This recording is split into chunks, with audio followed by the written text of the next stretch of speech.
ইমাম মুসলিম রাদিয়াল্লাহু তাআলা আনহু এই দেশের অবস্থা বুঝতে যাবেন। ওনার দুইটা সন্তান, একজনের নাম মুহাম্মদ, আরেকজনের নাম ইব্রাহিম। বাপের ডাক দিয়ে বলে, আব্বা আপনি একলা যাবেন কেন, আমরাও যাব। এই দুইটা সন্তান নিয়ে গেছে। ইমাম মুসলিম চলে গেছে। ইমাম হুসাইন কই, তুমি যদি দেখো এই দেশের অবস্থাটা ভালো, তাইলে আমি রওনা দিব। এই প্রতিনিধি বানাইয়া ওই কুফাতে পাঠাইছে। কিন্তু ইমাম মুসলিম যাওয়ার পরে ওই দেশের মানুষগুলো ইমাম মুসলিমের সঙ্গে এমন ব্যবহার করছে, একজন নয়, দুইজন নয়, হাজার হাজার মানুষ ইমাম মুসলিমের হাতেই মুরিদ হয়ে গেছে। ইমাম মুসলিম রাদিয়াল্লাহু তাআলা আনহু মনে করেন, আমি হইলাম প্রতিনিধি, আমার সঙ্গে যদি তারা এত ভালো ব্যবহার করে, ইমাম হুসাইন রে পাইলে তো তারা কলিজাটা দিয়া দিবে। নামাজ পড়ার সময় যেই মসজিদে এক কাতার হতো না, ইমাম মুসলিমের ইমামতিতে ভিতর ভরে গেছে, বারান্দা ভরে গেছে, মাঠে মানুষ চলে গেছে। ইমাম মুসলিম রাদিয়াল্লাহু তাআলা আনহু তো অনেক খুশি হইয়া রাতের বেলা চিঠি লিখছে। এই চিঠিটা ইমাম হুসাইন রাদিয়াল্লাহু তাআলা আনহুর কাছে পাঠিয়ে দিছে। ওই চিঠির ভাষাটা এমন ছিল, ইয়া হুসাইন তালহানা, এ হুসাইন আপনি আসুন, আমার পাইয়াই হাজার হাজার মানুষ আমার কাছে মুরিদ হয়ে গেছে, আপনারে পাইলে সবাই আপনার কাছে মুরিদ হয়ে যাবে। যেই মাত্র চিঠিটা পাঠাইয়া দিছে, ওই প্রদেশের মধ্যে একজন গভর্নর ছিল, যার নাম ছিল ইবনে জিয়াদ। ইবনে জিয়াদ ঘোষণা করলো, নবীর আওলাদের পক্ষ থেকে প্রতিনিধি আসার পরে কারা কারা হাতের মধ্যে মুরিদ হইছস, নাম দে। কে কে মুরিদ হইছস তাড়াতাড়ি কর। রাতের অন্ধকারের ভিতরে ইমাম মুসলিমের কাছের মুরিদগুলো বায়াতকে যদি প্রত্যাখ্যান না করে, আমি ইবনে জিয়াদের তলোয়ার থেকে তারা বাঁচতে পারবে না। এই যখন ঘোষণা করে দিছে, তখন ওই মুহূর্তে ইমাম মুসলিম তো টের পান নাই। এই টের পাইছে মসজিদের মধ্যে যাইয়া। যেই মসজিদের ভিতরে মুসল্লি, ভিতরে জায়গা নাই, বাহিরে জায়গা নাই। ইমাম মুসলিম বলে, আমি ইমামতি করতে গেলাম, যাইয়া দেখি বারান্দার মুসল্লির খবর নাই। জোহরের টাইমে দেখি ভিতরের মুসল্লির খবর নাই। রাতের বেলা ঘুমায়া ঘুমায়া চিন্তা করে, মুরব্বীরা যে কইছিল এদের মুখের ব্যবহার অনেক সুন্দর, তলোয়ারের ব্যবহার ভালো না, মনে হয় যেন এরা আমাদের সঙ্গে মুনাফিকি করতেছে। রাতের বেলা যখন মুসল্লি নাই, ওই দিক দিয়ে দুইজন ঘাতক ইমাম মুসলিমের ঘরের দরজার মধ্যে তলোয়ার নিয়ে দাঁড়ায় রইছে। ইমাম মুসলিম মনে মনে ভাবলেন, আমি সকালবেলা উঠে যেইভাবে হোক হুসাইনকে না করব দেশে আসার জন্য, যেই মাত্র এই চিন্তা কইরা ফজরের টাইমে মসজিদে না যাইয়া তিনি ইমাম হুসাইনের কাছে খবর পাঠানো ব্যস্ত হয়ে গেল। ওই মুহূর্তে ইমাম মুসলিমের গলার মধ্যে দুইটা ছুরি ধরল। কোথায় যাও? কয়, আমাকে তোমরা গলার ভিতরে ছুরি ধরলা কেন? তোমরা না গত রাত্রে আমার পিছনে মুক্তাদি ছিলাম, মুসল্লি ছিলাম। বেশি কথা বলবো না, বেশি কথা বললে কল্লা আলাদা ফেলে দিব। আমরা এসেছি তোমার কল্লা নেওয়ার জন্য। ইমাম মুসলিম ডাক দিয়া কয়, আমি আগেই টের পেয়েছি তোমরা মুনাফিক, কিন্তু তোমরা আমাকে মারো, কোনো অসুবিধা নাই। শুধু হুসাইনকে চিঠি দিয়া বলবো, চিঠিটা যেন পেয়ে তিনি না আসেন, আমি একটা প্রতিনিধি পাঠাবো, আমাকে সেই সুযোগটা দিয়ে দাও। আর না হয় আমি যাইয়া বলবো, হুসাইন আপনি যায়েন না, কিন্তু আমি ওয়াদা করছি তাদের কাছে যাব, আমি যাইতেছি। এবার ওরা বলছে, না না তুমি গেলে আর আসবে না। আমরা নবীর আওলাদ, ওয়াদা করলে ওয়াদা ভঙ্গ করি না। এরপরও তারা মানে না। ইমাম মুসলিম যখন দেখলেন তাকে জবাই কইরা ফেলাইবে, তখন তিনি বললেন, তোমরা একটা কাজ করো, আমার যদি মেরে ফেলোই তাইলে আমাকে একটু সময় দাও, আমি 2 রাকাত নামাজ পড়ব। ইমাম মুসলিম তলোয়ার কান্দে লইয়া তিনি নামাজ পড়েছেন। আপনারা লক্ষ্মীপুরের মানুষ বলেন, ওই নামাজের দরকার আছে না নাই? ইচ্ছে জাগে আমাদের যেতে মদিনা, ইচ্ছে জাগে চুমু খেতে সোনালি রোজায়, ইচ্ছে জাগে চুমু খেতে সোনালি রোজায়। সারা বছর অনেক উমরা করে জিলহজ মাসে হাজিরা হজ পালন করে। সারা বছর অনেক উমরা করে জিলহজ মাসে হাজিরা হজ পালন করে। তাদের সঙ্গে সাথী হতে আমারই মন চায়, তাদের সঙ্গে সাথী হতে আমারই মন চায়। ইচ্ছে জাগে চুমু খেতে সোনালি রোজায়, ইচ্ছে জাগে চুমু খেতে সোনালি রোজায়। ঠিক কিনা? Jihad HD media, the Islamic content creator. তুফান দেওয়ার মালিককে আল্লাহ, বৃষ্টি দেওয়ার মালিককে আল্লাহ। আপনাদেরকে একটা জিনিস বলা দরকার, আমি যখন দাওয়াত লিখছি তখনই লিখছি 1:30 হইলে আমি পারব। সঠিক? আমার কি 1:32 হয়েছে? কারেক্ট 1:29 এসে ঢুকছি। কথা কোন ঠিক কিনা? আমার কোনো দোষ আছে? অনেক হুজুরের নিচেতে লিখা দেয় বা দেশা, আমারটা নিচে লিখা দেওয়া দরকার ছিল 1:30। তাহলে পাবলিক গুলো আমারও সন্দেহ করলো। এমনি তো মনে করছে তাই হুজুর আইতে দেরি করছে, মাহফিলটা শেষ করে এসে। আমি কিন্তু টার্গেট যেটা দিছি এটা ঠিক আছে। আমি ব্রাহ্মণ পাড়া থেকে আইছি, ঠিক আছে? তো সুতরাং এরপরও আপনারা, আমি আমার কমিটমেন্ট আমি ঠিক রাখছি। আমি একটা অভ্যাস হইলে আমি দাওয়াত রাখলে মিস করি না। ঠিক না বেটি? বৃষ্টিতে যে প্যান্ডেল ছিঁড়ে গেছে, কিছু করার আছে? আর গতকাল যে তুফানটা হয়েছিল, এই তুফানটা যে আজকে হইতো, এই মাহফিল করণ যেত, তাহলে আল্লাহ যা করে বালার জন্যই করে। কিদা এখন তো নাই। আরে বেটা, তাহির হুজুর নাম না থাকলে আবার একটার পর ইডি পাইতো। ইডি তো এই ক্যাসেটটি যে বইয়া রয়েছে, নিশিরাইতে কারবাসি বাজারে বলা ভাবনা। রাতে 2টার পরের মাহফিল কেন মাগরিবের টাইম করণ লাগি, আমার জানা আছে। রাত্রি কি 1:30 বাজে মনে হয়? মনে করতে হবে মাগরিবের আজান দিছে। আর জিডি ঘুমের থেকে বয়া বয়া লাইভে দেখতেছে, ইডি জ্বলতাছে রে। কথা কোন ঠিক না বেটি? তো লোক মনে হয় আস্তে আস্তে খবর ফাইলেছে না, যাক মোটামুটি আইতাছে। হ্যাঁ, তাইলে আমার কোনো সমস্যা আছে? আমি জাস্ট টাইম আইছি ইনশাল্লাহ।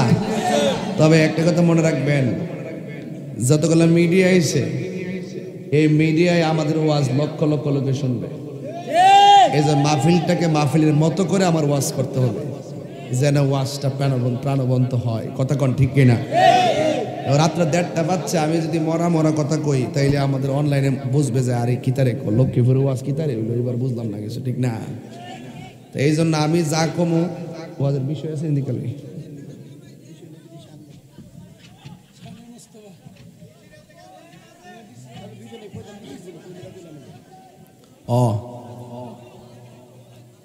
সকলে আলহামদুলিল্লাহ। যাই হোক, 8:30 তাবার কাছে নেই আছে আছে কসকিলে না থাকে না এনে কইলে। যদি প্যাকেট না থাকে তাহলে জিকিরের প্যাকেট দিয়ে দেব। জিকির একটা, এটা আমাদের আধ্যাত্মিক তাবারক। কথা কোন ঠিক না? কারা কারা খুশি হাত তোলেন।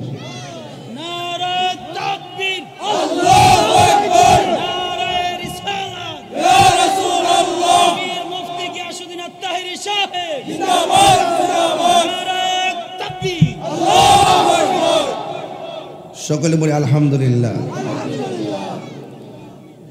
আল্লাহর হাবিব বলছেন, আমার আহলে বায়াত হলো নূহ নবীর কিস্তির মতন। সুবহানাল্লাহ বলতেন না? নূহ নবীর কিসের মতো? নূহ নবীর আমলে নূহ নবী যখন দাওয়াত করছে, অনেক কাফেররা দাওয়াত মানে নাই। আসতে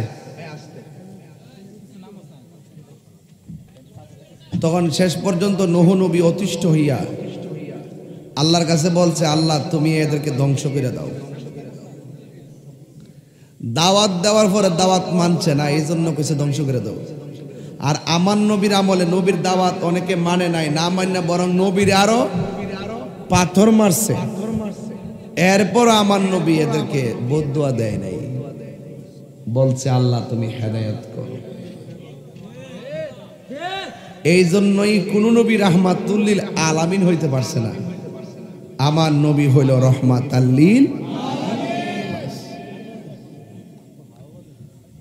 এই জন্য যুবক ভাইরা, আমার রাসূল বলছেন আমার আহলে বায়াত হলো নূহ নবীর কিস্তির মতো। ওই প্লাবনের সময় যারা নৌকার মধ্যে উঠছে তারা বেঁচে গেছে, যারা উঠে নাই গারিকা এরা ধ্বংস হয়ে গেছে। তো ঠিক এভাবে আমার উম্মতের মধ্যে নূহ নবীর উম্মতের উপরে আসছে নদীর তুফান, আর আমার উম্মতের মধ্যে আসবে ঈমান ধ্বংস করার তুফান। ওই সমস্ত ধ্বংসকারীদের কবল থেকে যদি ঈমানকে বাঁচাইতে চাও, তাইলে তোমাদের অন্তরে আহলে বায়াতের মহব্বত রাখতে হবে। যাদের অন্তরে আহলে বায়াতের মহব্বত থাকবে, ঈমান চোরেরা কোনোদিন তার ঈমান চুরি করতে পারবে না। দেখবেন আমাদের যারা সুন্নি, আমরা সব সময় পাঞ্জাতনের ভক্ত, আহলে বায়াতের ভক্ত। দেখবেন সুন্নিদের জবানে কারবালার ওয়াজ শুনে লক্ষ মানুষ চোখের পানি ফেলে কান্না করে, আর ঠিক ওই মুহূর্তে কিছু কিছু টিকটক মৌলবী ফতোয়া দেয় যে কারবালার ওয়াজ শুননা চোখের পানি ফেলায়া কান্নার নাম নাকি মুহররম না। একটা লোকের শুধুমাত্র ইমাম হুসাইনকে তারা মারে নাই, 6 মাসের বাচ্চাটারও তারা মেরে ফেলছে। এর মানে প্রমাণ হয়ে গেল ওরা আসলে মূলত শুধুমাত্র যে ক্ষমতা দখল করব এটাই উদ্দেশ্য ছিল না, ওদের উদ্দেশ্য ছিল নবীর বংশ শেষ করে ফেলতে হবে। যুগে যুগে এইরকম এই সমস্ত মীর জাফর আছে না নাই? এই টিকটক মৌলবীরা যখন টুকটাক কথা কইয়া সমাজের মানুষের ঈমান ধ্বংস করে, এদেরকে ঠিকঠাক করবার লাগে 1:30টার পরে তাহির হুজুর লক্ষ্মীপুরে আইছে।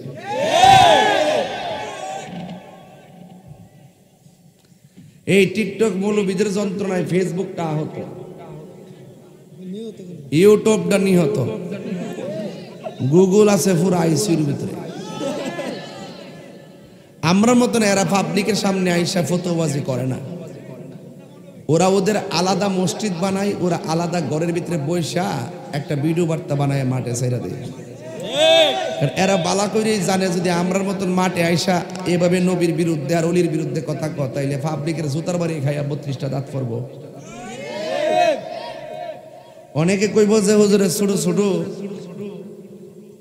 ফুলাফানো তো ওয়াজের মধ্যে আসে, এবং অনেক যুবক ছেলেরাও আসে, অনেক মুরব্বীরও আসে। আসে কি আসে না? সর্বশ্রেণী মানুষের ভিতরে নবীর দরদ রাখার দরকার আছে না নাই? আখাজা বিয়াদি হাসানিন ওয়া হুসাইনিন, একদিন আমার নবী হাসান হুসাইনের হাতের মধ্যে ধরছে, সুবহানাল্লাহ। দইরা বলতেছে যারা আমারে ভালোবাসতে চাও, হাজাইনে এই দুইজনকে ভালোবাসো। দুইজনের নাম কি? আমি বেশি লম্বা করব না, যতটুকু কথা বলবো একদম কারেক্ট।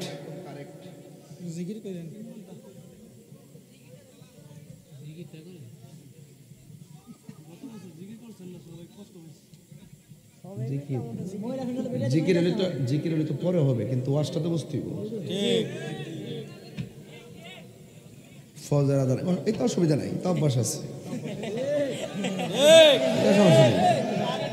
ফজর আর আসর জোহর নাই, দিন রাইতে 3টা টিপ মারি এমনই।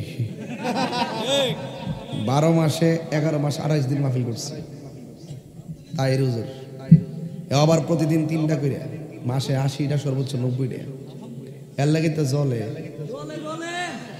এর লাগে কি জ্বলে তো মোটামুটি মাঠটা একটু গরম করতেছে আর কি নাইলে উঙ্গা উঙ্গা তো ওয়াজ করেন যাইতো না ঠিক না আমি খাইছি না নাকি যে এই খবর তো লওয়ার দরকার না ঠিক না হ্যাঁ ঠিক আছে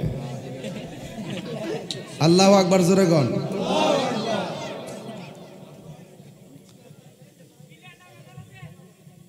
হ্যাঁ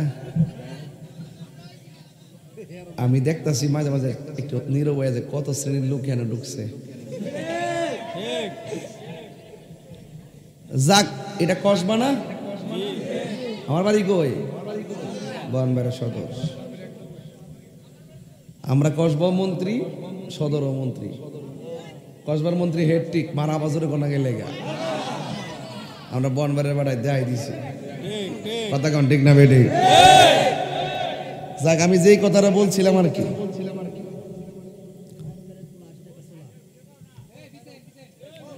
আমি এতটুকু বলতে চাই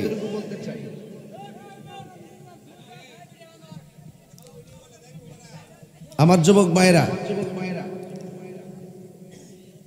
রাসূল করিম সাল্লাল্লাহু আলাইহি ওয়াসাল্লাম কোন দুইজনের হাতে ধরছে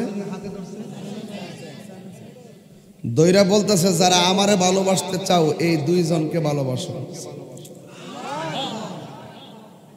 ও আবাহুমা এই দুইজনের বাপেরে ভালোবাসো ইমাম হাসান হোসেনের আব্বার নাম কি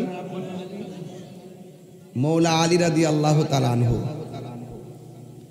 ওয়া উম্মাহুমা তাদের দুইজনের মাকে ভালোবাসো দুইজনের মায়ের নাম কি মা ফাতেমা ইনি কি লক্ষ্মীপুর ফাতেমার মতো ইনি হলো খাতুনে জান্নাত মা ফাতেমা যিনি কোটি কোটি নারী সমাজের সর্দারিনী কথা বলেন ঠিক কিনা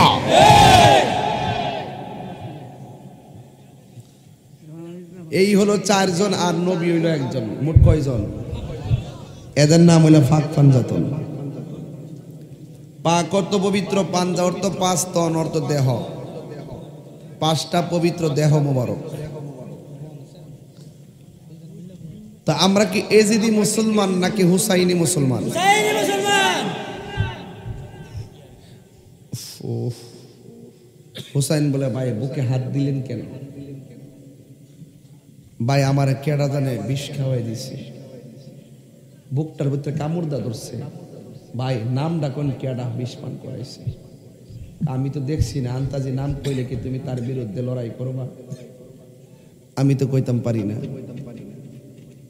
ইমাম হুসাইন কো ভাই সতরি তো ভাই আরে ভাইয়ে বে জুদা হাকার আলাদা হাক বিপদ হইরা গেলে ভাইয়ের পিছনে ভাই দাঁড়া কথা কোন ঠিক কিনা যত কিছুই হোক ওকরে যত কিছু হোক চোখের সামনে ভাইয়ের কপালে রক্ত জ্বললে আরেক ভাই সহ্য করতে পারে না ভাই আপনাকে কে বিস্মান করেছে নামটা কোন আমি কি ওই না আমি কি আন্তাজি বলে যাব তুমি তার বিরুদ্ধে যাওয়ার জন্য একজন নির্দোষ মানুষের কি আমি দোষী বলবো আমি তো দেখি নাই তো সংক্ষেপে এখান থেকে বুঝাইতে চাইতেছি যেই নবী যার ঠোঁটের মধ্যে নিজের নুরানি ঠোঁট মুবারক দিয়া চুমা দিছে এই ঠোঁট দিয়া বিস্পান করায়া ওই আদরের নাতিটারে শহীদ করে দিছে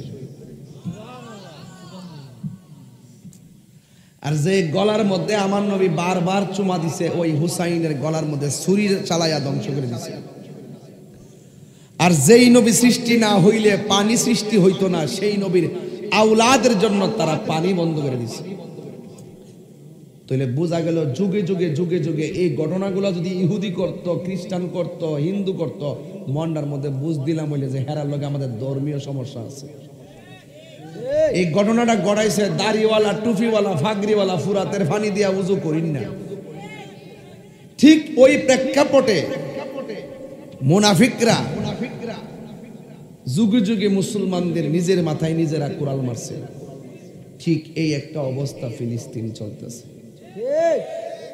যখন আমরা বাংলাদেশে আন্দোলন করি, তখন বাংলাদেশ যখন ফিলিস্তিনের পক্ষে ইসরায়েলের বিরুদ্ধে আমরা আন্দোলন করি, তখন এক শ্রেণী দাড়িওয়ালা টুপিওয়ালা আহলে হাদিস লামাজাবিরা এরা কয় কলম দিয়া বলে সমস্যার সমাধান হইব। আমরা রে মাইরা 90% ফিলিস্তিনের জায়গা দখল কইরা, মসজিদে দখল কইরা, শিশুদেরকে ওপেন গুলি কইরা করে মারতেছে। সেইরি খাওয়া বন্ধ, ইফতার করা বন্ধ। এই সমস্ত নির্যাতনের বিরুদ্ধে কথা না বইলা কয় কলম দিয়া বলে সমস্যার সমাধান হইব। তাইলে বোঝা গেল এরা ওই ইসরায়েলের দালাল।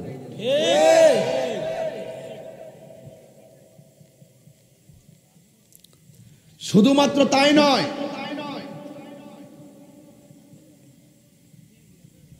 যখন ইরান গত পরশু দিনের আগের দিন বৃষ্টির মতন ইসরায়েলের বোমা মারতেছিল, তখন মুসলমানদের মধ্যে কিছু বড় বড় রাষ্ট্র ইসরায়েলের সাথে গোপনে আঘাত করে। ঠিক, যুগে যুগে ইতিহাস প্রমাণ করেছে, আমরা নিজের মাথায় নিজে কুড়াল মারছি। এই বাংলাদেশের ভিতরে এরকম চিত্র আছে। আপনি হক কথা বইলা জেলে যাইবেন, আপনি হক কথা বইলা বিপদে পড়বেন, আরেকবার ভীষণ দিক দিয়ে তেল দিব, ভালোইছে ভালোইছে আছে কিনা বলেন। আরে হাসেন মিয়া, লজ্জা থাকেনি মিয়া, লজ্জা রাখেন না একটু, হাসেন কে লাগে, ওয়াজ বুঝেন কিছু? মুসলমানদের পিঠ দেয়ালে লেগে গেছে।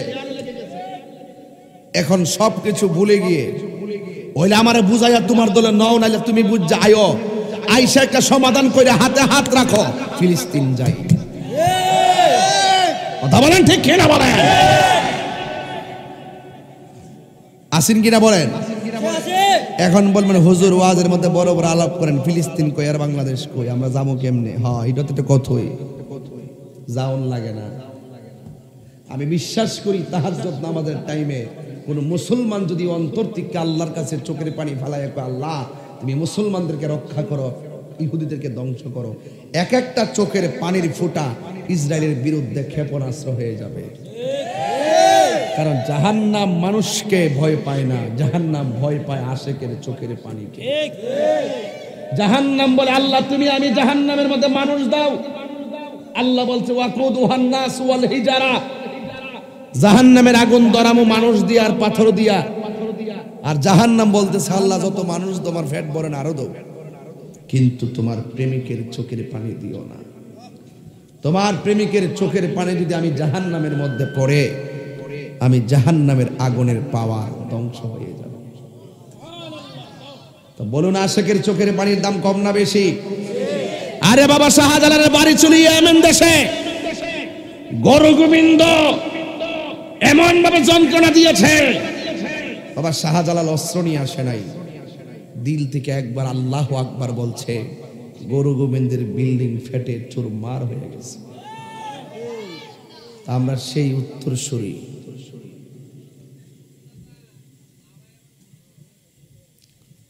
এই জন্য যতদিন বেঁচে থাকবেন ইমানটারে তাজা রাখবেন। ইমাম হুসাইনকে ভাই কেডা মারছে? ও ভাই কোহে একবার শুনি,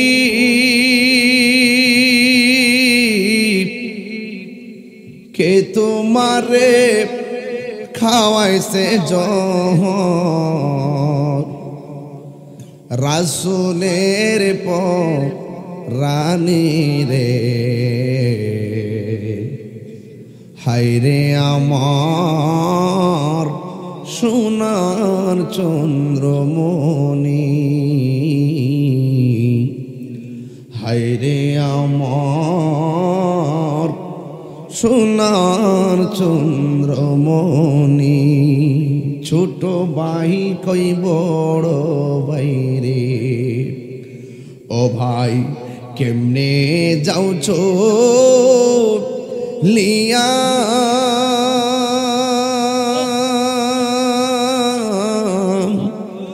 আজকে থেকে কান্দি আমি বাইহারা হো ইয়ারে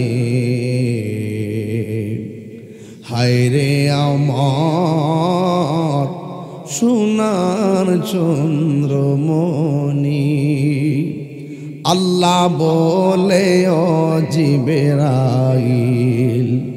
ও জিবরাইল যাও না রে লিয়া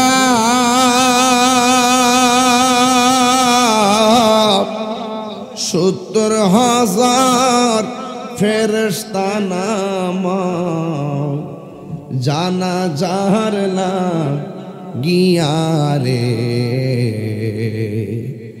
হায়রে আমার সোনার চন্দ্রমণি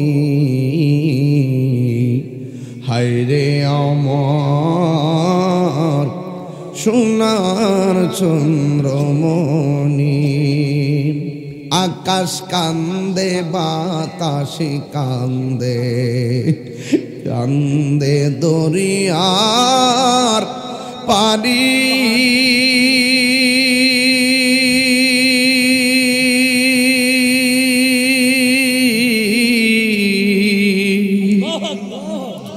দুই পুত্র রায়া কান্দে ফাতেমা জননী রে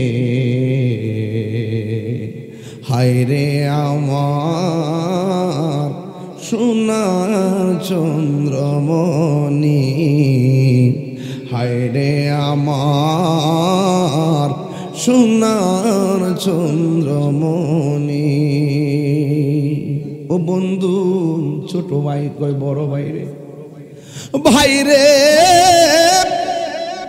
তোমার নাভি থেকে মাথার তালু পর্যন্ত যে অংশটা ডাইরেক্ট আমার নানার মতো কার অংশ দেখে আমি নানারে স্মরণ করব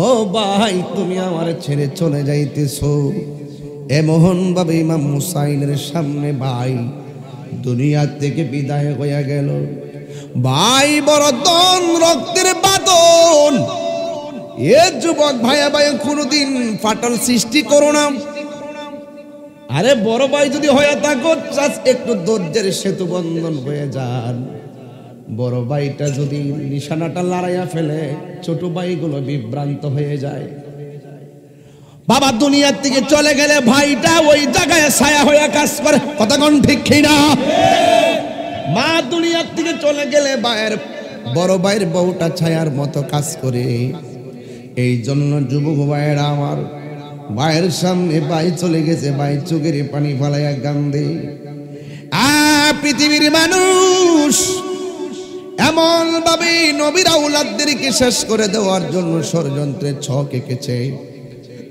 ইমাম হুসাইন রাদিয়াল্লাহু তাআলা আনহু একা হয়ে গেল নাই মাওলা আলী রাদিয়াল্লাহু তাআলা আনহু দুনিয়াতে নাই খাতুন জান্নাত মা ফাতেমা জোহরা রাদিয়াল্লাহু তাআলা আনহা দুনিয়াতে নাই ইমাম হাসান চলে গেছে ইমাম হুসাইন রাদিয়াল্লাহু তাআলা আনহু তিনি দাওয়াত পেয়েছেন ওই কুফা নগরীতে যাবে কিন্তু ইমাম হুসাইন রাদিয়াল্লাহু তাআলা আনহু যাওয়ার আগে মুরব্বীদেরকে নিয়ে পরামর্শ করে ডাক দিয়ে বলে মুরব্বীরা কুফা নগরী থেকে আমার কাছে চিঠি এসেছে আপনারা মুরব্বীরা কি বলেন মুরব্বীরা বলে ও হুসাইন আপনি যাবেন না আমরা অতীত থেকে দেখেছি এদের মুখের ব্যবহার অনেক সুন্দর তলোয়ারের ব্যবহার ভালো না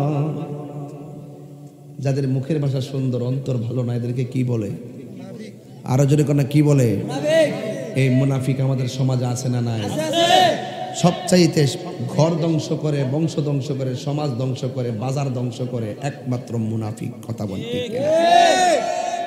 এই সমাজের ম্যাক্সিমাম মুনাফিক দেখবেন আপনার সামনে আপনার কথা আরেক জায়গায় গেলে আপনার বিরুদ্ধে কথা আছে না নাই বলেন এরপর ইমাম হুসাইন বলেন ঠিক আছে আমি যাব না তবে যাওয়ার আগে একটা প্রতিনিধি পাঠাই। ইমাম মুসলিম রাদিয়াল্লাহু তাআলা আনহুকে ঠিক করা হলো। ইমাম মুসলিম রাদিয়াল্লাহু তাআলা আনহু এই দেশের অবস্থা বুঝতে যাবেন। ওনার দুইটা সন্তান, একজনের নাম মুহাম্মদ, আরেকজনের নাম ইব্রাহিম। বাপের ডাক দিয়ে বলে, আব্বা আপনি একলা যাবেন কেন, আমরাও যাব। এই দুইটা সন্তান নিয়ে গেছে। ইমাম মুসলিম চলে গেছে। ইমাম হুসাইন কই, তুমি যদি দেখো এই দেশের অবস্থাটা ভালো, তাইলে আমি রওনা দিব। এই প্রতিনিধি বানাইয়া ওই কুফাতে পাঠাইছে। কিন্তু ইমাম মুসলিম যাওয়ার পরে ওই দেশের মানুষগুলো ইমাম মুসলিমের সঙ্গে এমন ব্যবহার করছে, একজন নয়, দুইজন নয়, হাজার হাজার মানুষ ইমাম মুসলিমের হাতেই মুরিদ হয়ে গেছে। ইমাম মুসলিম রাদিয়াল্লাহু তাআলা আনহু মনে করেন, আমি হইলাম প্রতিনিধি, আমার সঙ্গে যদি তারা এত ভালো ব্যবহার করে, ইমাম হুসাইন রে পাইলে তো তারা কলিজাটা দিয়া দিবে। নামাজ পড়ার সময় যেই মসজিদে এক কাতার হতো না, ইমাম মুসলিমের ইমামতিতে ভিতর ভরে গেছে, বারান্দা ভরে গেছে, মাঠে মানুষ চলে গেছে। ইমাম মুসলিম রাদিয়াল্লাহু তাআলা আনহু তো অনেক খুশি হইয়া রাতের বেলা চিঠি লিখছে। এই চিঠিটা ইমাম হুসাইন রাদিয়াল্লাহু তাআলা আনহুর কাছে পাঠিয়ে দিছে। ওই চিঠির ভাষাটা এমন ছিল, ইয়া হুসাইন তালহানা, ইয়া হুসাইন আপনি আসুন, আমার পাইয়াই হাজার হাজার মানুষ আমার কাছে মুরিদ হয়ে গেছে, আপনার পাইলে সবাই আপনার কাছে মুরিদ হইয়া যাবে। যেই মাত্র চিঠিটা পাঠাইয়া দিছে, ওই প্রদেশের মধ্যে একজন গভর্নর ছিল, যার নাম ছিল ইবনে জিয়াদ। ইবনে জিয়াদ ঘোষণা করলো, নবীর আওলাদের পক্ষ থেকে প্রতিনিধি আসার পরে কারা কারা হাতের মধ্যে মুরিদ হইছস নাম দে। কে কে মুরিদ হইছস তাড়াতাড়ি কর। রাতের অন্ধকারের ভিতরে ইমাম মুসলিমের কাছের মুরিদগুলো বায়াতকে যদি প্রত্যাখ্যান না করে, আমি ইবনে জিয়াদের তলোয়ার থেকে তারা বাঁচতে পারবে না। এই যখন ঘোষণা করে দিছে, তখন ওই মুহূর্তে ইমাম মুসলিম তো টের পান নাই। এই টের পাইছে মসজিদের মধ্যে যাইয়া। যেই মসজিদের ভিতরে মুসল্লি, ভিতরে জায়গা নাই, বাহিরে জায়গা নাই। ইমাম মুসলিম বলে, আমি ইমামতি করতে গেলাম, যাইয়া দেখি বারান্দার মুসল্লির খবর নাই। জোহরের টাইমে দেখি ভিতরের মুসল্লির খবর নাই। রাতের বেলা ঘুমায়া ঘুমায়া চিন্তা করে, মুরব্বীরা যে কইছিল এদের মুখের ব্যবহার অনেক সুন্দর, তলোয়ারের ব্যবহার ভালো না, মনে হয় যেন এরা আমাদের সঙ্গে মুনাফিকি করতেছে। রাতের বেলা যখন মুসল্লি নাই, ওই দিক দিয়ে দুইজন ঘাতক ইমাম মুসলিমের ঘরের দরজার মধ্যে তলোয়ার নিয়ে দাঁড়ায় রইছে। ইমাম মুসলিম মনে মনে ভাবলেন, আমি সকালবেলা উঠে যেইভাবে হোক হুসাইনকে না করব দেশে আসার জন্য, যেই মাত্র এই চিন্তা কইরা ফজরের টাইমে মসজিদে না যাইয়া তিনি ইমাম হুসাইনের কাছে খবর পাঠানো ব্যস্ত হয়ে গেল। ওই মুহূর্তে ইমাম মুসলিমের গলার মধ্যে দুইটা ছুরি ধরল। কোথায় যাও? কয়, আমাকে তোমরা গলার ভিতরে ছুরি ধরলা কেন? তোমরা না গত রাত্রে আমার পিছনে মুক্তাদি ছিলাম, মুসল্লি ছিলাম। বেশি কথা বলবো না, বেশি কথা বললে কল্লা আলাদা ফেলে দিব। আমরা এসেছি তোমার কল্লা নেওয়ার জন্য। ইমাম মুসলিম ডাক দিয়া কয়, আমি আগেই টের পেয়েছি তোমরা মুনাফিক, কিন্তু তোমরা আমাকে মারো, কোনো অসুবিধা নাই। শুধু হুসাইনকে চিঠি দিয়া বলবো, চিঠিটা যেন পেয়ে তিনি না আসেন, আমি একটা প্রতিনিধি পাঠাবো, আমাকে সেই সুযোগটা দিয়ে দাও। আর না হয় আমি যাইয়া বলবো, হুসাইন আপনি যায়েন না, কিন্তু আমি ওয়াদা করছি তাদের কাছে যাব, আমি যাইতেছি। এবার ওরা বলছে, না না তুমি গেলে আর আসবে না। আমরা নবীর আওলাদ, ওয়াদা করলে ওয়াদা ভঙ্গ করি না। এরপরও তারা মানে না।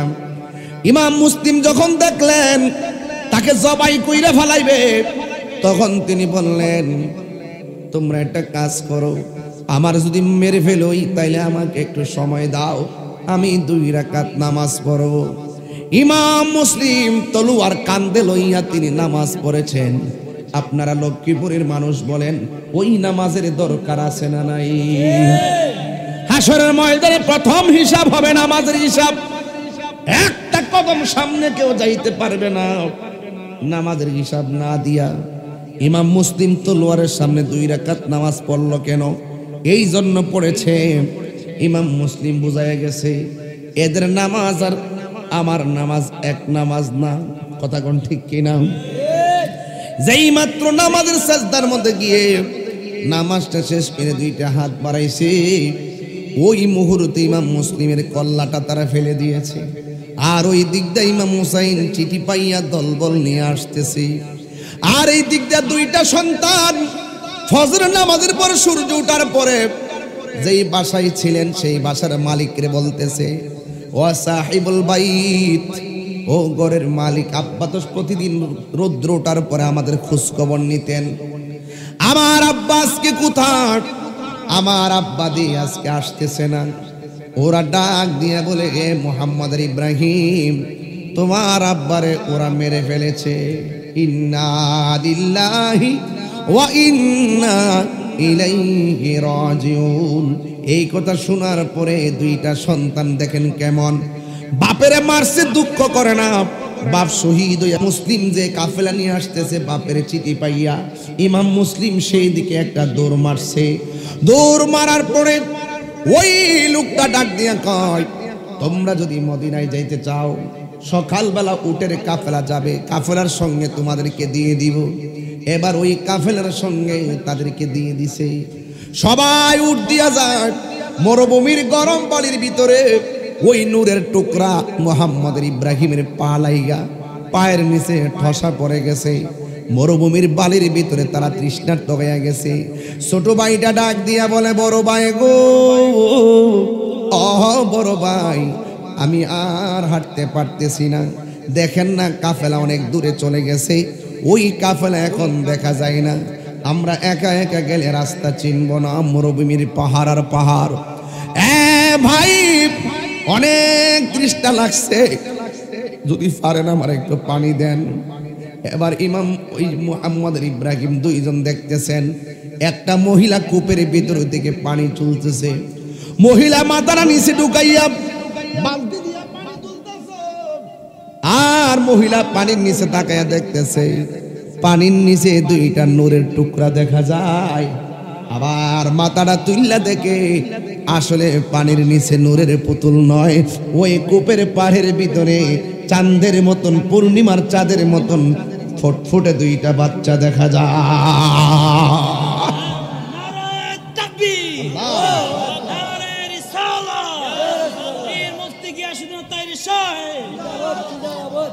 হায়রে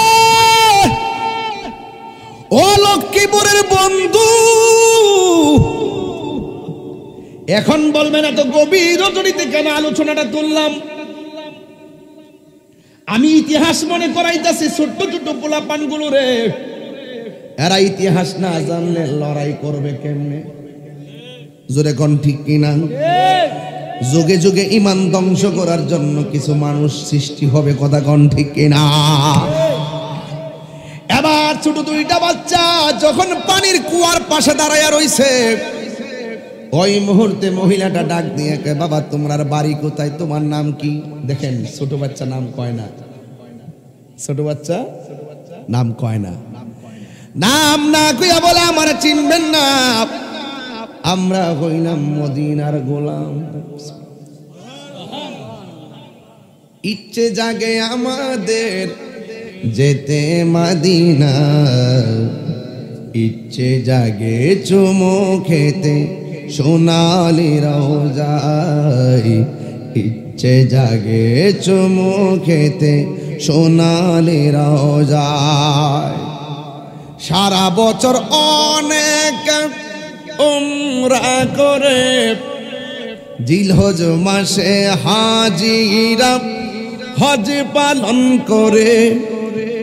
সারা বছর অনেক উমরা করে, জিলহজ মাসে হাজিরা হজ পালন করে। তাদের সঙ্গে সাথী হতে আমারই মন চায়, তাদের সঙ্গে সাথী হতে আমারই মন চায়। ইচ্ছে জাগে চুমু খেতে সোনালি রোজায়, ইচ্ছে জাগে চুমু খেতে সোনালি রোজায়। ঠিক কিনা? ওই ছোট বাচ্চা দুইটা বলে আমরা মদিনার গোলাম, আমরা একটু পানি তৃষ্ণা লেগেছে, আমরা একটু পানি পান করব। এবার তাদেরকে পানি পান করাইল আর বলেছে আমরা মদিনায় যাব, একটু রাস্তা দেখায়া দেন। ওই মহিলা ডাক দিয়া বলে এখন মদিনার কাফেলা পাওয়া যাবে না, যদি মদিনায় যেতে চাও আমি যেই বাড়িতে থাকি সেই বাড়িতে তোমাকে নিয়ে যাই। সকালবেলা মদিনার কাফেলা দরাইয়া দিমু, চিৎকার মেরে কি আল্লাহু আকবার বলা যাবে না। এই বৃষ্টি পড়ে, বৃষ্টি কি ফোঁটা পড়ছে?